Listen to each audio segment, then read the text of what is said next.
место! Держи! Держи! Где дым идет? Где дым? Вот так держи! Так держи! Teko ir man paklaidžiot, pavažinėti po negyvenamės apylinkės, kol pavyko rasti būdą, kaip patekti į uždarą zoną. Pravažiavęs keletą negyvenamų kaimų atsidūriau perimetro viduje. Dėl suprantamų priežasčių negaliu atskleisti, kaip tai padariau.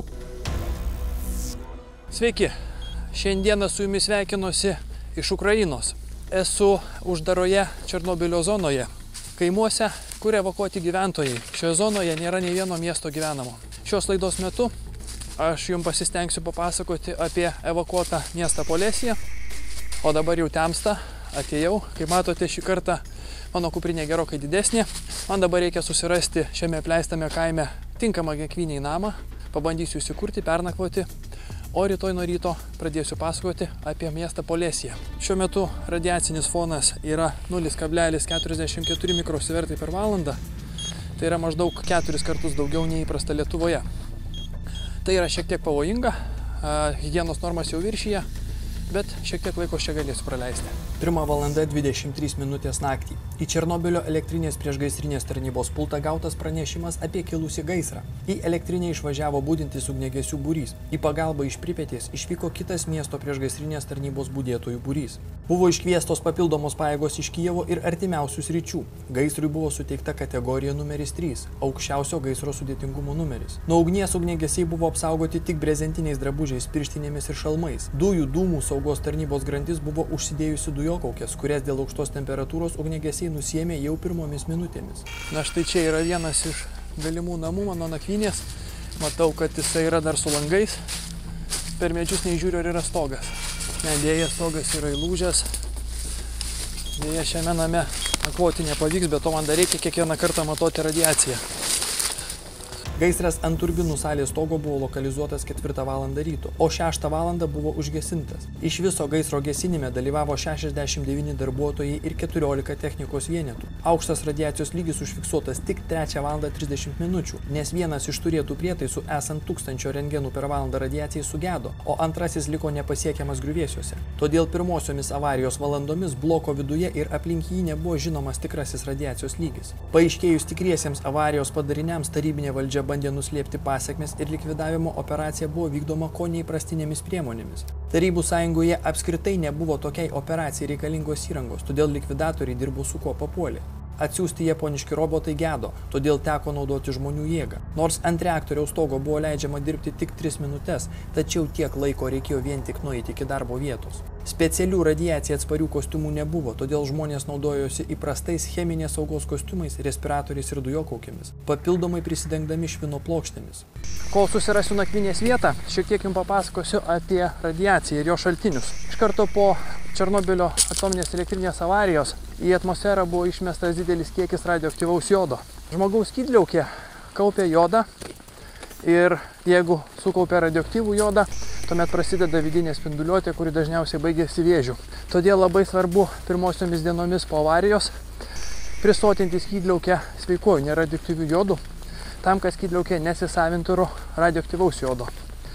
Kiti pavojaus šaltiniai yra metalai, tai yra stroncis ir cezis. Radioaktyvusis cezis 137 kaupiasi žmogaus raumenyse ir kepenyse. Jisai su laiku pasišalina, tačiau radioaktyvusis stroncis 90 kaupiasi kauluose ir dantyse.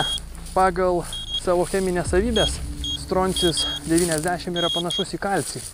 Todėl organizmas gavęs stroncio jį pradeda naudoti kaip statybinę medžiagą kaulam ir dantim. Ir be jokios abejonės organizmas prisikaupia šio radioaktyvaus metalo ir visas žmogaus skeletas tampa radioaktyvus. Turbūt nereikia aiškinti, ką tai reiškia vidinė spinduliuotė. Aš tai priėjau vieną fermą, kur galbūt galėčiau viduje apsinakvindinti, tačiau čia radiacijos fonas yra 0,52 mikrosieverto. Tai yra 5 kartus daugiau negu įprasta Lietuvoje. Todėl einu paieškosiu kitos nakvynės vietos.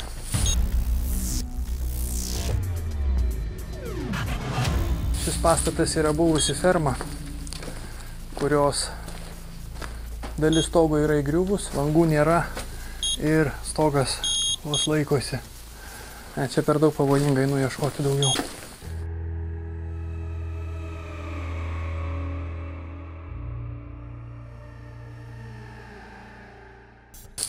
Tai dar vienas namas, tačiau irgi nakvynė jisai man netiks, todėl kad jo stogas yra įlūžęs. Tiesa, šiuose teritorijose be radiacijos yra ir daugiau pavojų. Čia draudžiama medžioti, todėl laisvai siaučia lūšys, šernai, vilkai. Žmonės kalba, kad netgi yra radę meškų pėdsakų ir ant medinių trobesių meškų nagų žymių.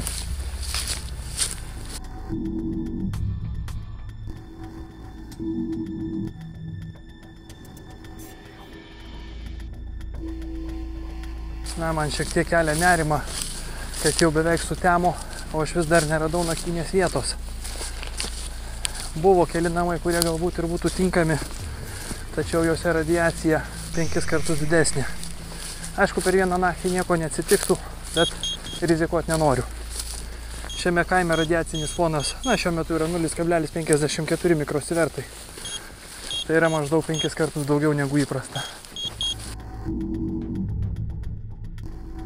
Nuo pat pirmųjų avarijos dienų į reaktorių buvo pilami smėlio, švino, dolomito ir boro mišiniai, kurie turėjo slopinti vis teberusenančią branduolinę reakciją ir apsaugoti aplinką nuo žudančios radiacijos poveikio. Vėliau prasidėjo teritorijos valymo ir sugriauto reaktoriaus laidojimo darbai. 4. blokas buvo apgaubtas betoniniu sarkofagu. Priėmus sprendimą paleisti 1, 2 ir 3 elektrinės blokus, nuolaužos ir radioaktyvios atliekos išsimėtė elektrinės teritorijoje ir ant turbinų salės stogo buvo sumestos į sarkofagą arba užbetonuotos. Sarkofagas pradėtas statyti 1986 m. Liepą, baigtas tų pačių metų lapkritį. Statybų metu 1986 m. spalio 2 virš 4 bloko užsikabinęs už statybinio krano troso sudužo sraigtasparnis Mi-8. 4 žmonių ekipažas žuvo.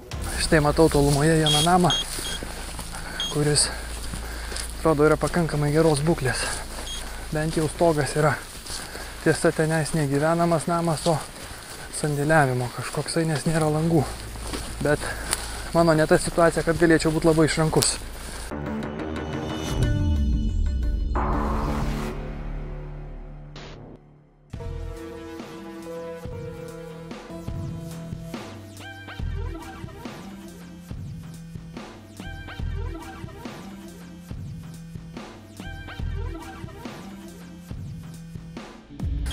Matau įėjimą. Čia buvusi viena sodyba. Štai čia buvo gyvenamas namas, kuris yra visiškai sugriuvęs, o štai čia yra ūkinis pastatas, kuriame aš bandysiu rasti nakvynę. 0,56, bet neturiu variantų.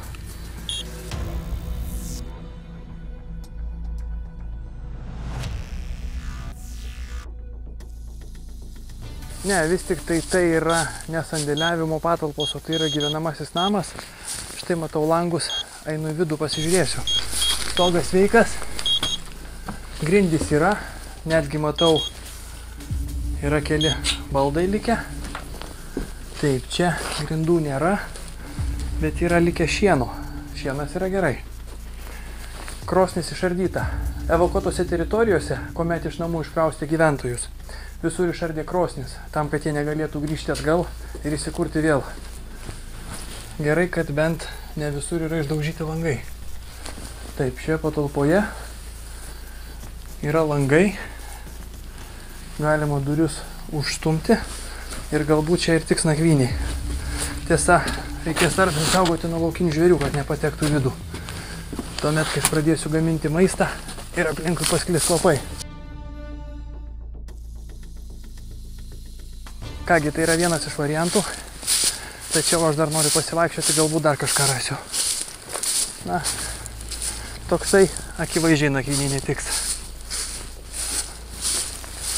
Ko gero, šiame kaime yra geriausios būklės šitas vienas namas. Nuo to namo dar einu atgal ant asfaltuoto kelio, kuris eina per visą kaimą. Ir pabandysiu paeiti šiek tiek toliau. Matau, tenais dar yra namų likučių, galbūt bus kažkas tinkamo gyventi. Na, dėja, bet tokiame mūrinuke nepagyvensiu.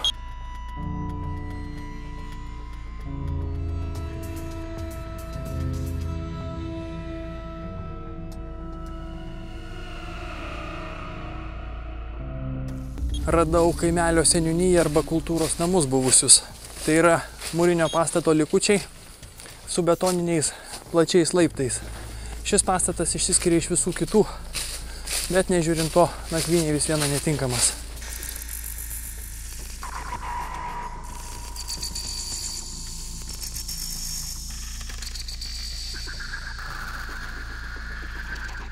Einu toliau. Štai dar vienas pastatas be stogo.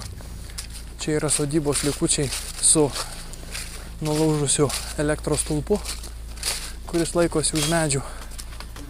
Keliauju į kitą kaimo pusę ir ieškau daugiau namų.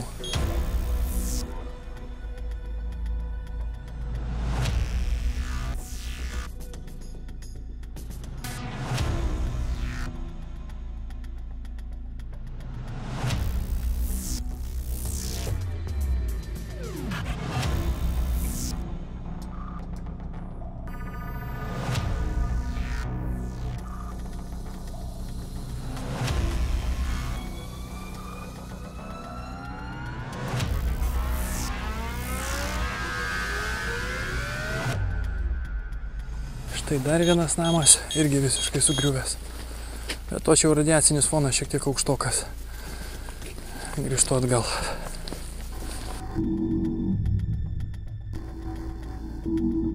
Rudnė Veresnė kaimas nuo Černobylio elektrinės nutolęs 18 km pietvakarių kryptimi. Savo klestėjimo metais maždaug 1900-aisiais kaimas turėjo savo kalvę. Jame gyveno 319 žmonių. Pagrindinė gyventojų veikla – grūdinė augalininkystė. Temperatūra krito žemiau 10 laipsnių šalčio. Reikia ieškoti pirštinių, jau net pradeda nosis bėgti. Dar neturiu nakvynės vietos.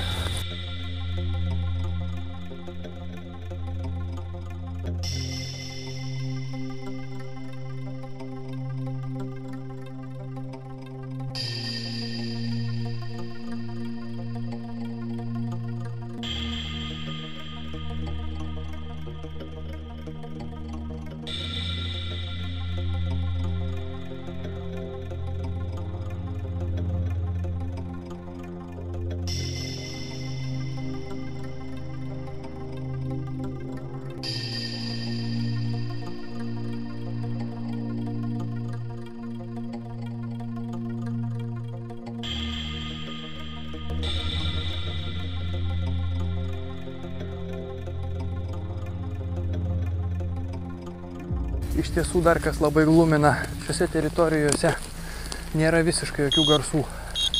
Nėra įprastų žvėrių garsų, nėra paukščių, čia nėra nieko, čia yra absoliučiai tuščia. Vienintelis garsas yra mano balsas ir dozimetras, kuris rodo 0,30. 0,30 tai yra sanitarinių normų neviršianti riba. Galėčiau čia apsinakvindinti, bet nėra kur.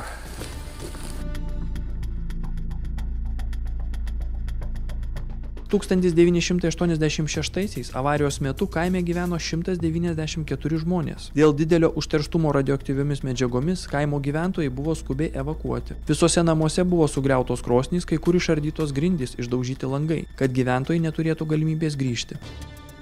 Taip, asfaltuotas kelias sukasi ratu ir ko gero apeina visą kaimą ir daugiau aš pastatų nematau. Pradėjo baisiai pypšitas. 0,48. Ne tragedija. Einu toliau keliu, tačiau jau namų daugiau nebematau. Ko gero protingiausia būtų apsisukti ir grįžti atgal į kaimą. Čia greičiausiai kelias eina iki kito kaimo. Viskas, baigėsi namai. Radiacija 0,38. Gerai, šiaušiu atgal.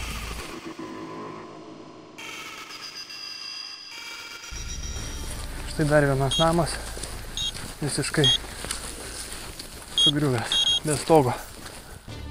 Pats kaimas ne itin apžėlęs augmenyje, mat buvo statytas ne miške, o laukymėse. Per kaimą eina asfaltuotas kelias vedantis iki pat Černobylio. Vieta itin rami yra toki. Tyla tiesiog spengianti. Tik kartais tolumoje pasigirsta kranklių balsai. Kaimelis užburia kažkokią keistą dvasinę ramybę, net kalbėti norisi pašnipštomis, kaip kapuose. Atsipalaiduoti neleidžia nuolat isteriškus garsus leidžiantis radiacijos matavimo aparatėlis. Kaimo teritorijoje radiacinis fonas vidutiniškai 5-7 kartus didesnis nei mum įprastas. Buvo priimtas sprendimas naktį praleisti šiame kaime. Juolab, kad iki tamsos liko kiek mažiau nei valanda, temperatūra krito ne valandomis, o minutėmis. Likti be pastogės 10 laipsnių šaltyje radioaktyviame miške menkas malonumas. Ypač miške, kuriame yra gausybė nemedžiojamų vilkų, lūšių ir šernų. Kol nesutemo, būtinai turiu susirasti nakvynės vietą, nes patams išeina į medžioklę vilkai ir lūšys. Būtų labai nemalonu susitikti. Štai dar vienos sodybos likučiai. Aš matau tik tai vaismedžius, poros likučius ir pastato. Net pamatų nelikė kelios lentos. Štai dar vienas pastatas kiek giliau. Ko gero irgi be stogo.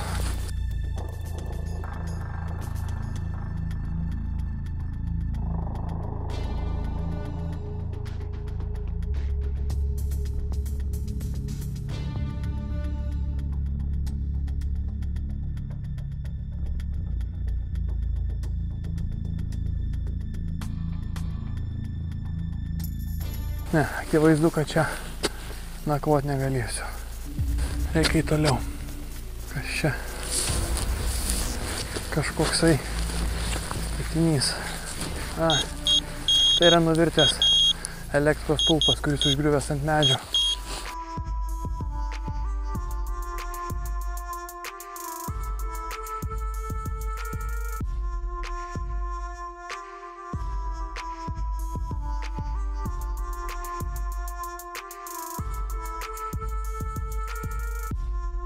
Šiandieną reikia man dar įsikurti, reikia namelyje užsitverti abejas duris, kad naktį nepatektų pas mane laukiniai žvėrys. Reikia užsidangstyti vieną išdaužytą langą, pabandyti susišildyti patalpą ir pasigaminti maisto. Ir tada bus galima eit miegoti. O ryte švintant kelsiuos ir trauksiu aplankyti apleisto miesto Polesiją.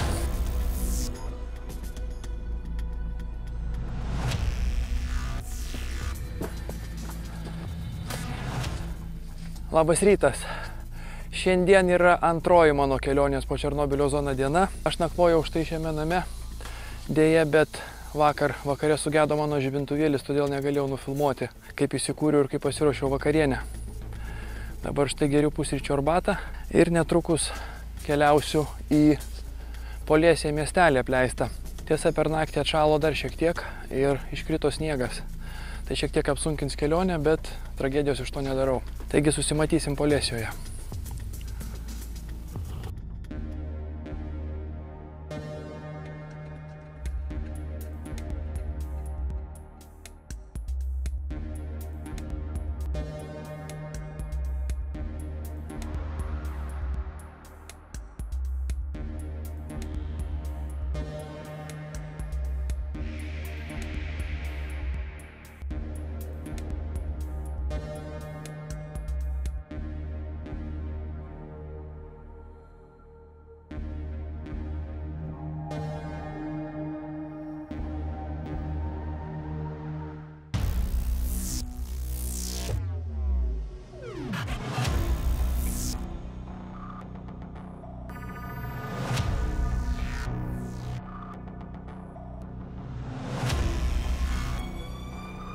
Šiuo metu einu per kitą Polesiją miestelį gyvenamųjų namų kvartalą.